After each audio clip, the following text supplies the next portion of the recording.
آج ہم بات کریں گے ووٹ کی شرعی حیثیت کیا ہے، ووٹ کس کو دیں، کیوں دیں۔ اس حوالے سے میں آپ سے بہت مختلف قسم کی گفتگو کروں گا، بشرطے کہ آپ ویڈیو کو آخر تک دیکھ سکیں۔ دیکھیے، اگر آپ شرعی اعتبار سے دیکھیں تو ووٹنگ میں جو کچھ ہوتا ہے، ووٹ دینے کے عمل میں 3 باتیں آتی ہیں۔ ایک تو یہ ہے کہ ووٹ دراصل گواہی کا نام ہے، کہ ہم گواہی دیتے ہیں کہ فلاں آدمی جو ہے وہ ایک اچھا شریف و نفس پڑھا لکھا اور پارلیمنٹیرین بننے کا اہل ہے، نمبر 1۔ نمبر 2 کیا ہوتا ہے؟ نمبر 2 یہ ہوتا ہے کہ ہم سفارش کر رہے ہوتے ہیں کسی شخص کی کہ یہ شخص جو ہے اگر اس کو آپ اس کام میں رکھتے ہیں تو یہ ہمارے لیے بہتر نتائج دے گا، ہمارے لیے بہتر ثابت ہوگا۔ اب آتے ہیں تیسری چیز کی طرف۔ تیسرا اس کا مطلب ہوتا ہے شرعی طور پہ وکالت کرنا۔ مثلا میں کسی امیدوار یا کسی پارٹی کے بارے میں جا کے لوگوں کو کہتا ہوں کہ آپ اس کا حصہ بنیے۔ میں کسی پارٹی کو یا کسی فرد کو، کسی گروہ کو جا کر یہ کہتا ہوں کہ فلاں پارٹی یا فلاں فرد جو ہیں ان کو ووٹ دیجئے، یہ اچھے لوگ ہیں اور یہ ملک و قوم کے لیے بہت اچھا کام کریں گے۔ اب میں کیا کر رہا ہوں؟ وکالت کر رہا ہوں۔ تو مجھے پتہ ہونا چاہیے کہ یہ وکالت سچ ہے یا جھوٹ ہے، یہ دوستی، محبت، برادری کے بیک گراؤنڈ کے ساتھ ہے یا صرف میں پیسے لے کے یہ سب کچھ کر رہا ہوں۔ بہت اہم گزارش ہے، اس کو دھیان سے سنیے۔ تو شرعی طور پر ووٹ جو ہے دراصل گواہی بھی ہے، سفارش بھی ہے اور وکالت بھی ہے۔ 3 چیزیں اس میں آتی ہیں۔ اب اس پہ معیار پہ رکھ کے آپ کو اپنے آپ کو دیکھنا ہے اور مجھے اپنے آپ کو دیکھنا ہے کہ میں جس کو ووٹ دینے جا رہا ہوں وہ اس کا کتنا اہل ہے۔ اگر میں نے غلط ووٹ دیا تو شریعت کے اعتبار سے یاد رکھیے میں نے غلط گواہی دی۔ گواہی چھپانا شاید اتنا بڑا گناہ نہیں ہے جتنا غلط گواہی دینا اور شہادت دینا ہے۔ سفارش اچھے کاموں میں تو جائز ہے، لیکن غلط کاموں میں غلط سفارش جانتے بوجھتے ہوئے اندازہ ہے کہ یہ کتنا بڑا جرم ہے۔ وکالت کرنا کسی غلط آدمی کی، یہ بھی ہمیں پتہ ہونا چاہیے کہ یہ کتنا زیادہ بڑا برا گناہ ہے۔ یہ ووٹ کی شرعی حیثیت کا خلاصہ ہے۔ لیکن اگر آپ آئیں اس نظام کی طرف کہ جمہوریت جس کے لیے یہ ووٹنگ ہو رہی ہے، تو اگر آپ مجھ سے پوچھئے تو میں ذاتی طور پر اس کے حق میں نہیں ہوں۔ اگر آپ مجھ سے پوچھیں تو میں ذاتی طور پر جمہوریت کو اسلام کے مطابق نہیں سمجھتا۔ اس کی وجہ سن لیجئے۔ جمہوریت کیا ہے؟ Government of the people, by the people, for the people. عوام کی حکومت عوام کے نمائندوں کے ذریعے اور عوام کے لیے۔ یہ تو بات کسی حد تک ٹھیک ہے، لیکن اس کا جو بہت برا اور گھناؤنا پہلو ہے وہ یہ ہے کہ اگر 51% لوگ کہہ دیں کہ شراب حلال ہے تو وہ حلال ہو جائے گی، قانون بن جائے گا۔ جیسے آپ دیکھیں کئی مغربی ممالک میں ہم جنسی جو ہے ان کی شادی جائز قرار دے دی گئی ہے، وہ قانون کا حصہ بن گئی ہے۔ اسلام تو اس کی اجازت نہیں دیتا۔ شریعت تو 100% لوگ اگر کہہ دیں کہ شراب حلال ہے تو ہم اس کو قانون بننے کے لیے تیار نہیں ہوں گے، ہم اس کو قانون ماننے کے لیے تیار ہی نہیں ہوں گے۔ اسی طرح سے آپ دیگر مراحل میں دیکھ لیجئے، اسلام کا اپنا نظام جو ہے اس میں حاکمیت اعلیٰ جو ہے وہ اللہ جل شانہ کے پاس ہے۔ اس کے دیے ہوئے قوانین کے مطابق اور اس کے نبی کی رہنمائی پہ چلتے ہوئے ہم نے اپنے مسائل کو حل کرنا ہے۔ جمہوریت میں ایسا نہیں ہوتا۔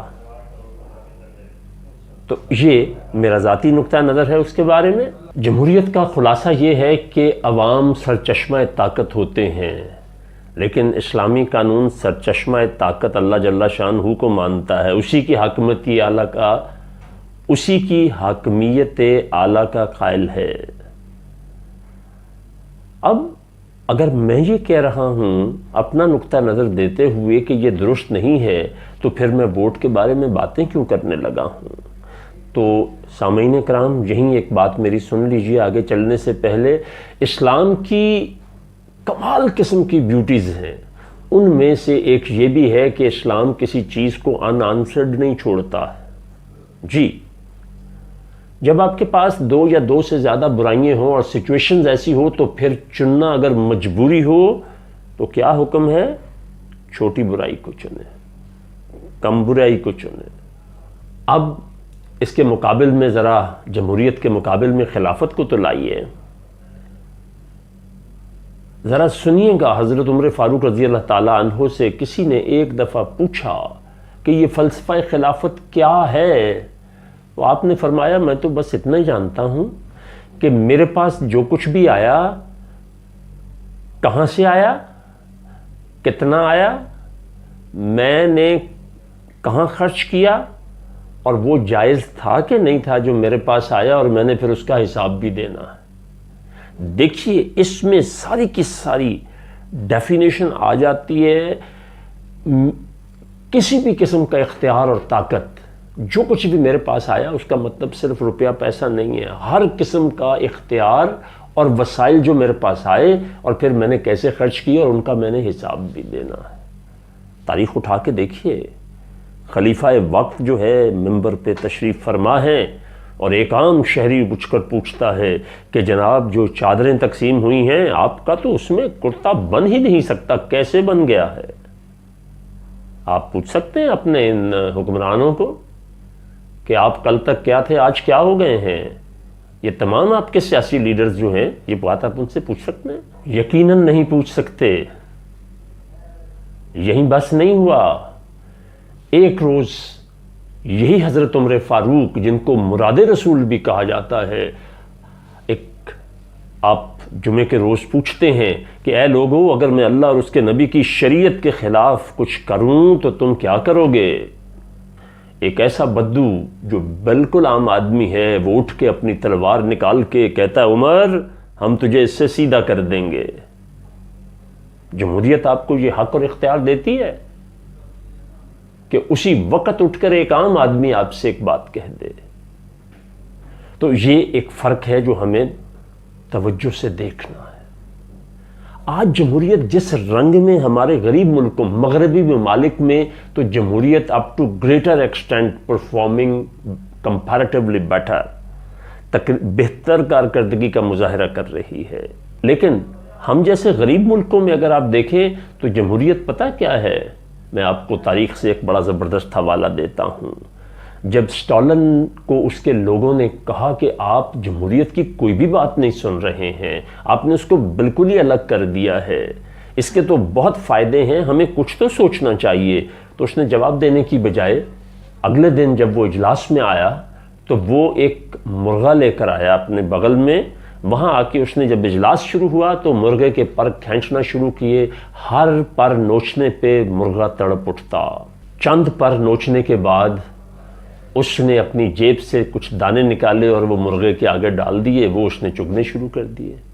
پھر وہ جدھر جدھر جا رہا تھا وہ دانے پھینکتا گیا اور مرغا اس کے پیچھے آتا گیا. تو اس نے کہا یہ جمہوریت ہے، تم پسند کرو گے اسے؟ یہ ایک عملی مثال تھی.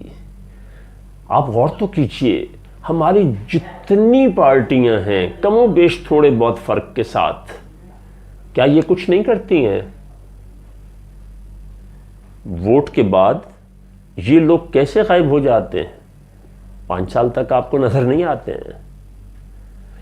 تو اس لیے یہ سوچنا آپ نے. اب سوال یہ آتا ہے کہ اگر ہمیں ووٹ دینا ہی ہے تو پھر ہم کیا کریں، کس کو دیں، اس کے لیے کیا پیرامیٹر رکھیں؟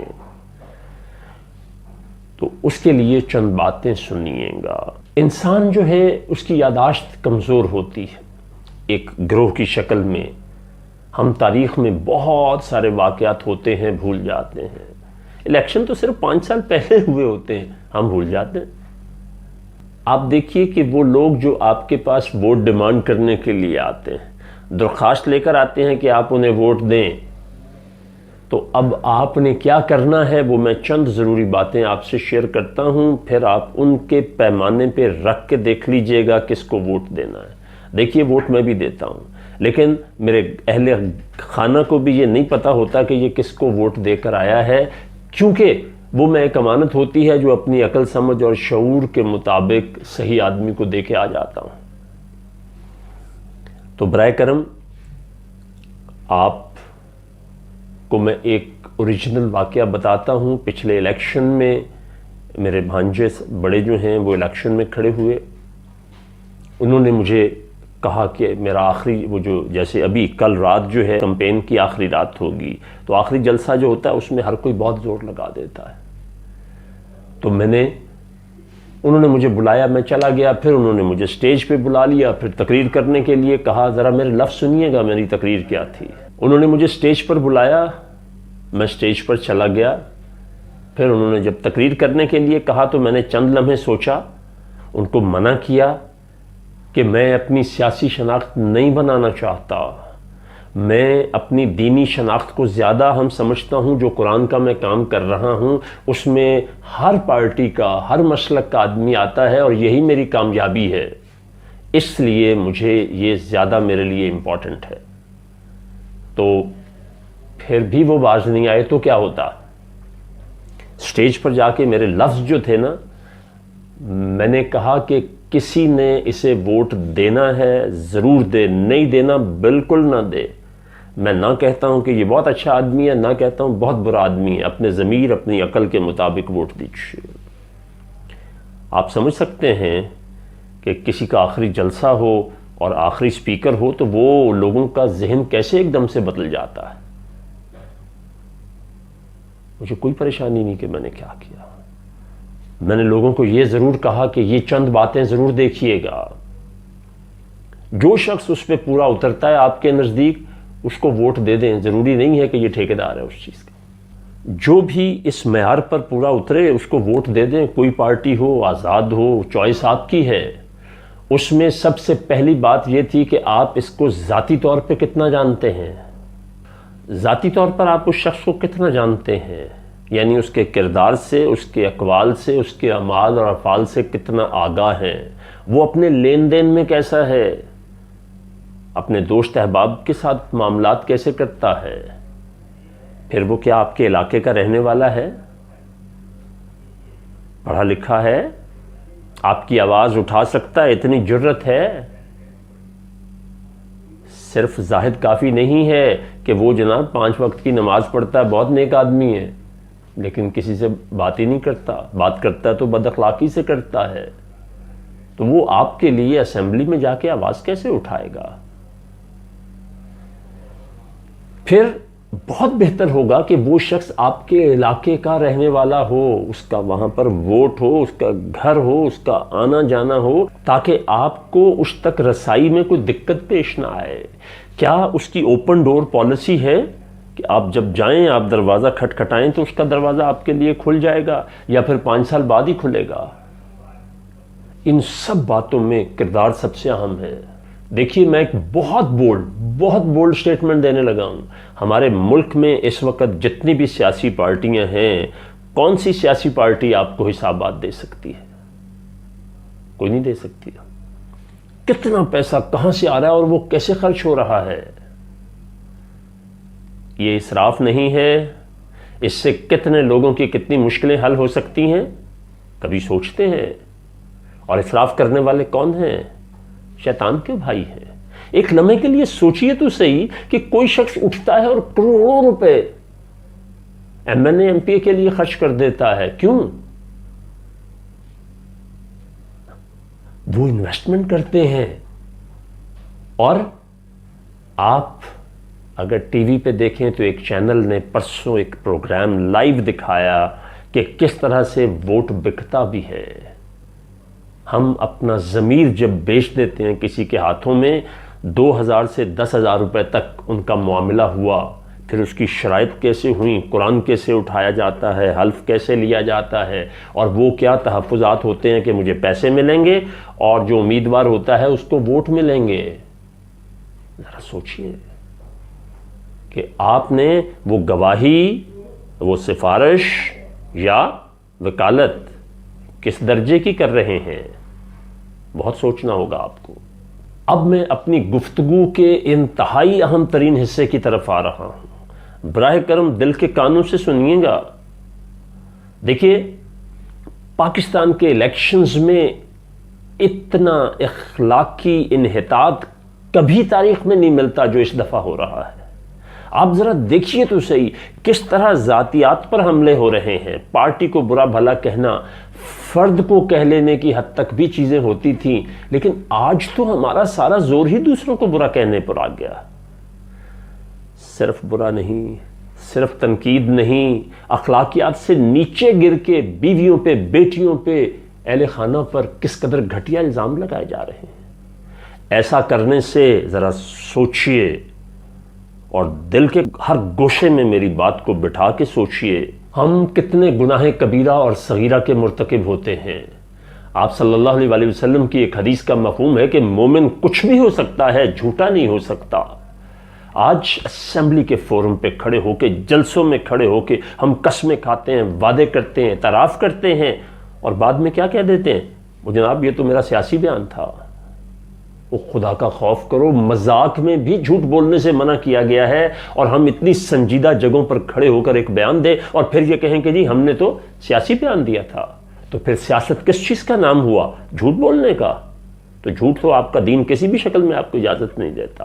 وہ جھوٹ جس سے پھر ابتدا ہوتی ہے، اس میں الزام تراشی آتی ہے، بہتان آتا ہے، غیبت آتی ہے، حسد آتا ہے، یہیں گالی گلوچ، یہیں بس نہیں ہو رہی، اس کے فحش کلامی، لڑائی جھگڑا، تجسس، ٹو میں رہنا، دوسروں کی برائیاں تلاش کرنا کہ ہم ان کو ہائی لائٹ کر کے اپنی طاقت بنائیں۔ آپ دیکھیے کہ یہ برائی کا اخلاق سیاح کہتے ہیں برے اخلاق کو، برے اخلاق کا یہ سرکل کس طرح سے چلتا ہے اور ہمیں اپنی لپیٹ میں لے لیتا ہے۔ اتنا برا کبھی نہیں ہوا جتنا اس دفعہ ہو رہا ہے۔ تو براہ کرم سوچئے اور سوچئے۔ قرآن کا اگر حکم دیکھیں تو آپ کو بار بار غور و فکر کرنے کے لیے کیوں کہا گیا ہے؟ اس لیے کہ غور و فکر کے نتیجے میں ہی ڈیولپمنٹس ہوتی ہیں، اور یہ بڑا اہم چانس ہے کہ صحیح لوگوں کو چن کر آگے لائیے۔ اور اب آخری بات سنیے گا، اب آخری حصہ ہے میری گفتگو کا۔ دشمنان اسلام کی سب سے بڑی خواہش اور ضرورت جو ہے وہ کمزور پاکستان ہے۔ کمزور پاکستان کے لیے جو مختلف ہتھ کنڈے اور طریقے دشمنان اسلام استعمال کرتے ہیں، ان میں سے ایک یہ بھی ہوتا ہے کہ کمزور حکومت آئے، کیونکہ جتنی حکومت کمزور ہوگی اتنا ہی انتشار بڑھے گا اور وہ اچھی پالیسیز نہیں بنا سکے گی، اور سب سے بڑا فائدہ ان کو یہ ہوگا کہ خارجہ پالیسی کمزور ہوگی، مانیٹری پالیسیاں کمزور بنیں گی، IMF کے ہم غلام بنیں گے اور ان کے سارے مقصد حل ہوں گے۔ وہ دور بیٹھ کے ہمارے دھاگے ہلائیں گے اور ہمیں اس کے مطابق ناچنا پڑے گا۔ کٹ پتلیوں کی طرح ہمارے دھاگے ان کی انگلیوں میں ہوں گے اور وہ جیسے جی چاہیں گے ہمیں نچائیں گے۔ نمائندے چنتے ہوئے یہ ضرور دیکھیے گا، ہماری کمزور حکومت اگر ہوگی تو اس کی حیثیت صرف ایک کٹ پتلی کی ہوگی جس کے دھاگے دور سے ہلائے جائیں گے اور ہم اسی طرح سے ناچ رہے ہوں گے۔ اس چیز کو دیکھیے، وہ تیری بربادیوں کے مشورے ہیں آسمانوں پر، یہ چھوٹی سازش نہیں ہے۔ امریکہ میں الیکشن ہوتے ہیں تو ہم تو نہیں مبصر وہاں بھیج سکتے، ہمارے تو وہاں پڑ جلتے ہیں، اور آپ دیکھیے گا یہاں جو مغرب کے مبصرین آئیں گے، اگر ان کی مرضی کی حکومت نہ آئی تو وہ ہم پہ اتنے الزام لگا کے ہمارا سانس لینا مشکل کر دیں گے، جس کے لیے ہمیں تیار رہنا چاہیے۔ بہت بڑی آزمائش آ رہی ہے، امن و امان کو قائم رکھیے، اس ملک کی خیر مانگیے، یہ ہے تو ہم سب ہیں، اگر یہ نہیں ہے تو پھر کچھ بھی نہیں ہے۔ عظیم سے عظیم تر محب وطن پاکستانیوں، میری آپ سے آخری گزارش ایک دعا کی ہے۔ آئیے اس وطن عزیز کی حفاظت کے لیے، دعا کے لیے اللہ کے حضور ہاتھ اٹھائیں کہ اللہ تبارک تعالی ہمارے اس ملک کی حفاظت فرما، اس کو دشمنوں کی بری نظر اور بری سوچ سے بچا۔ اے اللہ تبارک تعالی، یہ ہے تو ہم ہیں، اے اللہ ہمارے دلوں میں اپنے خاص فضل و کرم سے جو صحیح لوگ ہیں ان کو چننے کا خیال ڈال دے، ہماری مہر جو ہے وہ لگے ہی اس پر جسے تو ہمارے لیے بہتر سمجھتا ہے۔ اے اللہ تبارک تعالیٰ، تیرے حضور ہم دست بدعا ہیں کہ اے اللہ ہم سے صحیح فیصلہ کرا دے کہ ہم صحیح قیادت جو ہے اس کو چن کے اسمبلیوں تک لائیں۔ ربنا تقبل منا انک انت السمیع العلیم وتب علینا انک انت التواب الرحیم وصلی اللہ تعالی علی خیر خلقہ ونور عرشہ اجمعین برحمتک یا ارحم الراحمین۔